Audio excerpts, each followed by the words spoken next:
आजच डाउनलोड करा आणि तुमच्या आवडत्या मालिकांचा आनंद लुटा। पारू, तुझ्या सावलीने तुझ्यासाठी एक पत्र लिहिलंय।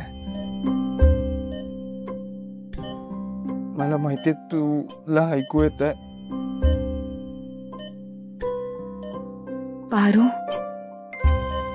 मला खूप आठवण येते तुझी। करमत नाहीये ग तुझ्याशिवाय। तुझा आवाज ऐकायचा आहे मला।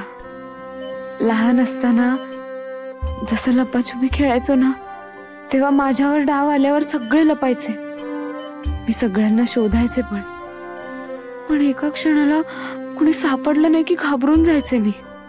हे तुला कळल्यावर तू मला आवाज द्यायचीस। सावली, तुझी ती हाक ऐकली की भीती कुठल्या कुठे पळून जायची कळायचंच नाही ग। आज पण मला तुझा तो आवाज ऐकायचाय। त्याच शाळेत तुला घेऊन जायचंय पुन्हा। तुला आठवतंय ना आपल्या शाळेबाहेरची आजी, जी चिंच बोर घेऊन बसायची बघ। अगं ती पण आपली वाट बघत असेल। किती जीव लावायची आपल्यावर। चल ना पारू, तिला भेटायला जाऊ। पुन्हा एकदा त्या फळ्यावर डोंगर, सूर्य आणि पावसाचं चित्र काढू। जिमखान्यात जाऊन लेझिमवर ताल धरू। शाळेमागच्या तळ्यावर पाण्यावर दगड मारून उठणारे तरंग बघू। मी वाट बघते तुझी। तू आलीस ना की आपण मिळून जाऊ शाळेत। तुला वाटलं तर 2 वेण्या घालून जाऊ, डोक्याला चपचपीत तेल लावून। सारंग सर म्हणाले तू बेडवर झोपू नयेस। मी म्हणाले त्यांना तुम्ही काही सांगू नका, माझी मैत्रीण कधीच अशी झोपून राहणार नाही। जिवंत झऱ्यासारखी आहे माझी पारू।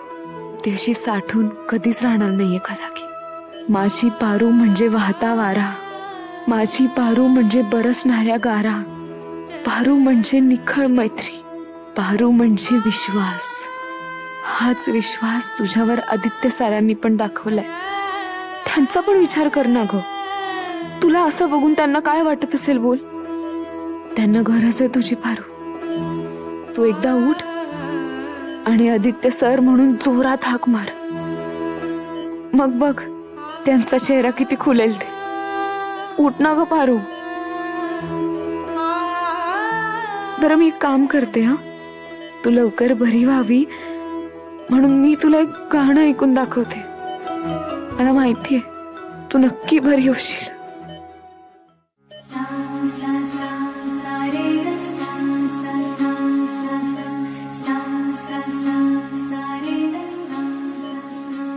माझे माहेर पंढरी, माझे सासर पंढरी, माझे माहेर पंढरी, माझे सासर पंढरी। रखुमाई होनिया, रखुमाई होनिया, मन उभे विटेवरी। माझे माहेर पंढरी, माझे सासर पंढरी।